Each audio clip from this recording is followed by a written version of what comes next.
විශ්වයේ එත කෙළවරක වඩාම දියුණු පිටසක්වල ශිෂ්ඨාචාරයක නිවහන වන සලෝරා ජනරජය පිහිටා තිබෙනවා.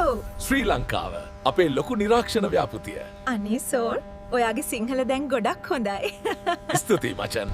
මේ මිනිස්සයෝ විශේෂයෙන්ම නව යෞවනයන් හරිම චිත්තවේගීයි වගේම හරිම නොසැලකිලිමත්. තවද මතක තියාගන්න. ඔවුන් අපේ මෙහිවීමට ඉතා වැදගත්. අපි ඔවුන්ව තේරුම් ගත්තොත් අපේ ජනරජයට හොඳම මිනිසුන්ව තෝරාගන්න පුළුවන්. හරි අපි නිරීක්ෂණය පටන් ගමු. ඉතින් ඔවුන් නිරීක්ෂණය පටන් ගන්නවා. නමුත් ඇත්තටම මේ පිටසක්වල ජීවීන්ට තේරුමක් තිබුණේ නැහැ මොනවද හොයාගන්න යන්නේ කියලා. ඒ අනුව ලංකාවේ විවිධ ස්ථාන බලන අතරතුර ඔවුන්ට විශ්වවිද්‍යාලයක් දැකගත හැකි වුණා. ඔවුන් මන්දකට නතර වුණා සිසුන් දිහා බලන්න තීරණය කළා. බලන්න අග කොල්ලා යාගේ ගර්ල්ෆ්‍රෙන්ඩ්ට තේ එකක් දෙනවා. හරිම ලස්සනයි. සෝර් සහ ලීරා පැහැදුනා.